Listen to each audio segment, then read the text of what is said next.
வணக்கம் ஃப்ரெண்ட்ஸ். இன்றைக்கி நம்மளோட சேனலில் பார்க்க போகிறது பார்த்திங்கன்னா, ரமேஷுக்கும் அவங்க சித்திக்கும் நடக்கக்கூடிய ஒரு முக்கியமான விஷயத்தை பற்றி தான் இன்றைக்கி நம்மளோட இந்த வீடியோவில் நான் உங்ககிட்ட சொல்ல போகிறேன். அந்த கதை பார்த்திங்கன்னா, ரமேஷ் அவங்க சித்தியை எவ்வளோ விரும்பினா, அவங்க சித்தியும் ரமேஷை எவ்வளோ ரொம்பவே விரும்பினாங்க. 2 பேரும் எப்படி அவங்களோட காதலை வெளிப்படுத்தினாங்கங்கிறத பற்றி தான் இன்றைக்கி உங்களுக்கு இந்த வீடியோவில் நான் சொல்ல போகிறேன். வாங்க வீடியோக்குள்ளே நம்ம போகலாம். இந்த கதையில் பார்த்திங்கன்னா ஹீரோன்னு பார்த்திங்கன்னா நம்ம ரமேஷ் தான் ஹீரோ. அவருக்கு வயசு பார்த்திங்கன்னா 31 வயது. அவர் ஒரு தனியார் கம்பெனியில் வேலை பார்த்துக்கிட்டு இருந்தார். அவர் ரொம்ப அழகாகவும் இருப்பார். ரொம்ப ஒரு புத்திசாலியான ஆள் அப்படின்னே சொல்லலாம். அவர் கிராமத்துலேருந்து வெளியூர்லேருந்து ஒரு இதில் வேலை பார்த்துக்கிட்டு இருக்க, ஒரு வீடு தங்கி எடுத்து வேலை பார்த்துக்கிட்டு இருக்காரு. அவருக்கு கல்யாணம் பண்ணுற வயது அவங்க வீட்டில் அதை பற்றி கண்டுக்கலை. ஏன் அப்படின்னு கேட்டிங்கன்னா, ரமேஷுக்கு 2 தங்கச்சிங்க. அவங்க 2 பேரையும் கல்யாணம் பண்ணி கொடுத்ததுக்கு அப்புறம் தான் ரமேஷுக்கு கல்யாணம் பண்ணணும் அப்படின்னு அவங்க வீட்டில் இருக்கிறாங்க. தங்கச்சிக்கு வரன் பார்த்து எல்லாம் முடிஞ்சிருச்சு.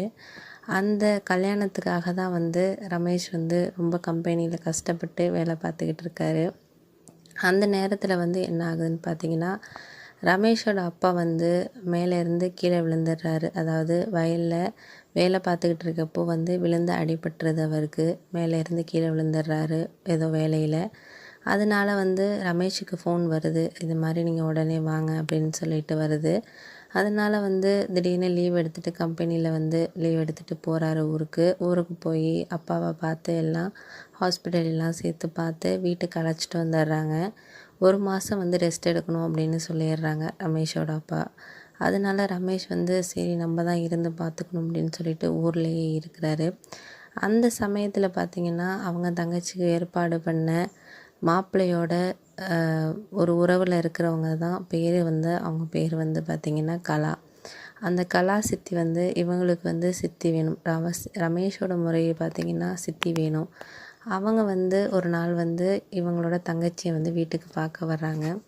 நிறைய பழங்கள்லாம் வாங்கிட்டு வராங்க. அப்போ ரமேஷ் கேட்குறான், இவங்க யாருமா அப்படின்னு சொல்லிட்டு கேட்குறப்போ, இவங்க உனக்கு சித்தி வேணும்டா அப்படின்னு சொல்லிட்டு அவங்க அம்மா சொல்கிறாங்க. அதில் 2 பேரும் பேசிக்கிறாங்க. அந்த சித்தியும் கலா சித்தியும் ரமேஷும் பேசிக்கிறாங்க. இது மாதிரி எப்படி இருக்கீங்க, என் தங்கச்சி நல்லா பார்த்துக்கோங்க அப்படின்னு சொல்கிறப்போ, ரமேஷுக்கு அந்த சித்தியை ரொம்பவே அவங்க பேசுகிற விதம், அவங்க இவன்ட்டு பேசுகிற விதம் எல்லாமே ரமேஷுக்கு பிடிச்சி போயிடுது.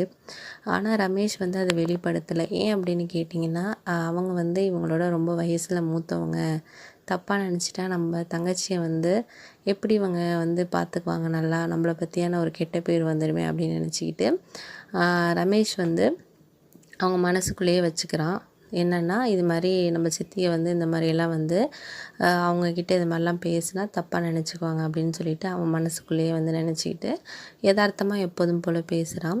சரின்னு சித்தி அன்றைக்கி நல்லா வீட்டில் எல்லோரும் சமைச்சு சாப்பிட்றாங்க. சாப்பிட்டுட்டு ரமேஷை கொண்டு பஸ் ஏற்றி விட்டுட்டு வர சொல்கிறாங்க அம்மா அவங்க சித்தியை.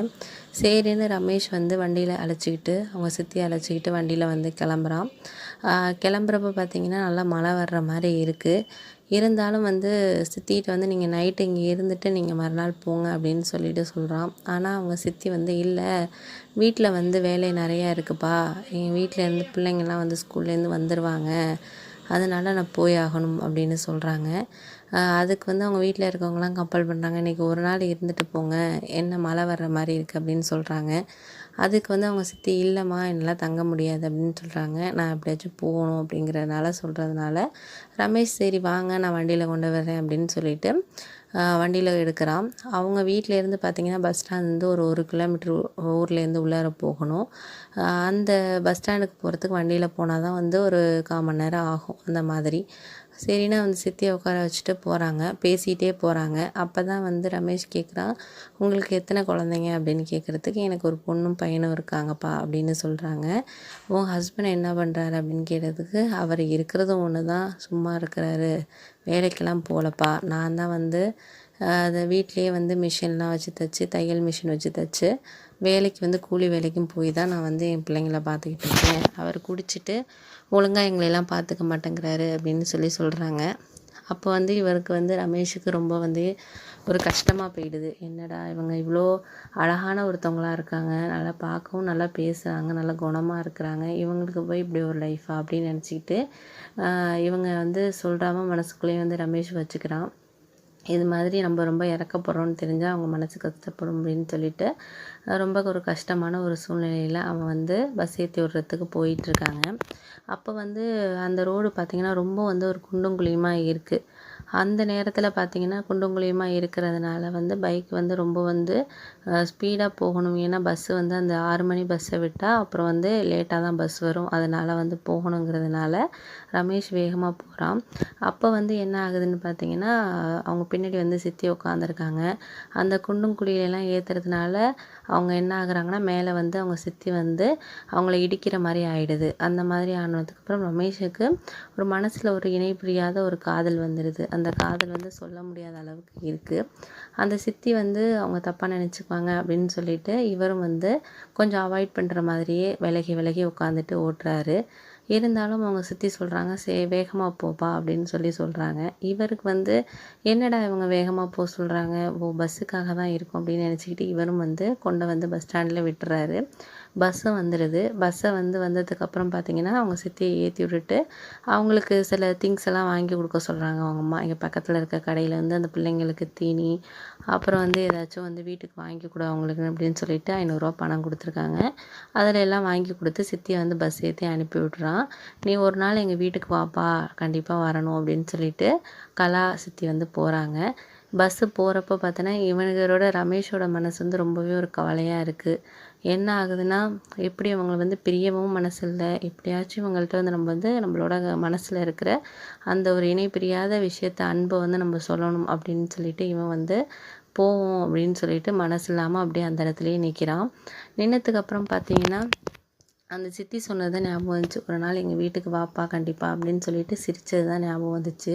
அதனால கண்டிப்பாக போகணும் அப்படின்னு நினச்சிக்கிட்டு அவன் என்ன பண்ணுறான்னா மனசில் வந்து என்ன நினச்சிக்கிறான்னா ஒரு நாள் கண்டிப்பாக அவங்க வீட்டுக்கு போவோம் அப்படின்னு சொல்லிட்டு வீட்டுக்கு திரும்பி வர்றான். வீட்டுக்கு திரும்பி வந்ததுக்கப்புறம் அவங்க அம்மா கேட்குறாங்க, சித்தியை நீ என்ன பஸ் ஏற்றி விட்டுட்டியா அப்படின்னு கேட்குறதுக்கு ஏற்றி விட்டுட்டம்மா கண்டிப்பாக அப்படின்னு சொல்லிட்டான். பார்த்து போயிட்டு வந்தாங்களா என்னென்னு ஃபோன் பண்ணி கேளுப்பா அப்படின்னு சொன்னதுக்கு அவங்க ஃபோன் நம்பர் என்கிட்ட இல்லையம்மா அப்படின்னு சொல்கிறான்.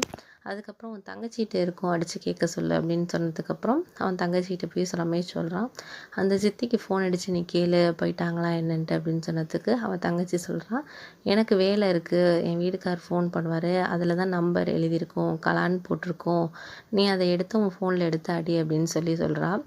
அவங்க நம்பர் கிடைச்ச சந்தோஷத்தில் இவனால் ஒன்றுமே புரியலை. அதாவது கொண்டு விட்டுட்டு வந்தது மட்டும் இல்லாமல் நம்பரும் நம்மளுக்கு கிடச்சிருச்சு, அவங்கக்கிட்ட நம்ம பேசலாம், பேசாமல் இருந்தால் கண்டிப்பாக வந்து நம்மளுக்கு வந்து ஒரு நல்ல ஒரு ரிலாக்ஸாக இருக்கும் அப்படின்னு நினச்சி அவன் ஃபீல் பண்ணுறான். அதுக்கப்புறம் அவங்களுக்கு ஃபோன் பண்ணுறான். போயிட்டிங்களா அப்படின்னு கேட்குறதுக்கு ஃபோன் ரிங் ஆகிட்டே இருக்குது, எடுக்கவே இல்லை. அவங்களோட ஒரு பொண்ணு தான் எடுத்தா. இது மாதிரி அம்மா வந்து வேலை பார்த்துக்கிட்டு இருக்காங்க, வந்துட்டாங்க அப்படின்னு சொல்கிறான். அம்மா எப்போப்பா, அம்மாட்ட கொடுங்க, இது மாதிரி ரமேஷ் பேசுகிறேன்னு சொல்லுங்கள் அப்படின்னு சொன்னதுக்கப்புறம் அந்த குழந்தை வந்து கொண்டு கொடுக்குறான். கொண்டு கொடுத்ததுக்கப்புறம் அவள் வந்து கலா சித்தி பேசுகிறாங்க, சொல்லு ரமேஷ் எப்படி இருக்கீங்க, நான் வந்துட்டேன்ப்பா, ரொம்ப தேங்க்ஸ் வந்து பஸ்ஸில் ஏற்றி விட்டதுக்கு அப்படின்னு சொல்கிறான். இதில் என்ன தேங்க்ஸ் இருக்குது, அது என்னோட கடமை, நீங்கள் எங்கள் வீட்டுக்கு வந்த கெஸ்ட்டு, கண்டிப்பாக நாங்கள் வந்து உங்களை நல்லா பார்த்து அனுப்பணும் அப்படின்னு சொல்கிறான். உடனே கலாவுக்கு வந்து ஒரு மனசில் வந்து இந்தளவுக்கு ஒரு கேரிங்காக ஃபோன் பண்ணுறாங்களே அப்படின்னு சொல்லிட்டு ரமேஷ் மேலே ஒரு இணை புரியாத ஒரு பாசம் வந்துடுது. நீ ஒரு நாள் வாப்பா என் வீட்டுக்கு அப்படின்னு சொல்லிட்டு ஃபோனை வச்சிடுறான். கண்டிப்பாக வரேன் அப்படின்னு இவனும் சொல்கிறான். ஒரு 2-3 நாள் போகுது. 2-3 நாள் ஆனதுக்கப்புறம் அவங்க அம்மா சொல்கிறாங்க, இது மாதிரி தங்கச்சி கல்யாணத்துக்கு வந்து புடவை எடுக்கிறதுக்காக அங்கே உள்ளவங்களையெல்லாம் போய் கூப்பிடணும், அந்த வந்தாங்களே கலா சித்தி, அவங்க வீட்டில் ஒரு 4-5 பேரை வந்து நீ கூப்பிட்டுட்டு வரணும் நம்ம சார்பா, அப்படி கூப்பிட்டா தான் வந்து ஃபோனில் கூப்பிட்றது மரியாதையாக இருக்காது ரமேஷ், நீ போய் கூப்பிட்டு வா அப்படின்னு சொல்கிறாங்க. கூப்பிட்டு வான்னு சொன்னோன்னே இவனுக்கு ரொம்ப சந்தோஷமாயிடுது. இந்த சாக்கை வச்சு நம்ம கலா சித்தி வீட்டுக்கு போகலாம் அப்படின்னு சொல்லிட்டு மனசில் ஒரே சந்தோஷத்தில் இருக்கான். அவன் வந்து கண்டிப்பாக வந்து கலா சித்தியை போய் பார்த்தானா, கலா சித்திக்கிட்ட என்ன சொன்னான், அவங்க என்ன சொன்னாங்க அப்படிங்கிறத நம்ம வந்து அடுத்த கதையில் பார்ப்போம் ஃப்ரெண்ட்ஸ். இந்த வீடியோ உங்களுக்கு பிடிச்சிருந்துச்சுன்னா வீடியோ லைக் பண்ணுங்கள், ஷேர் பண்ணுங்கள், கமெண்ட் பண்ணுங்கள், சேனலை சப்ஸ்கிரைப் பண்ணுங்கள்.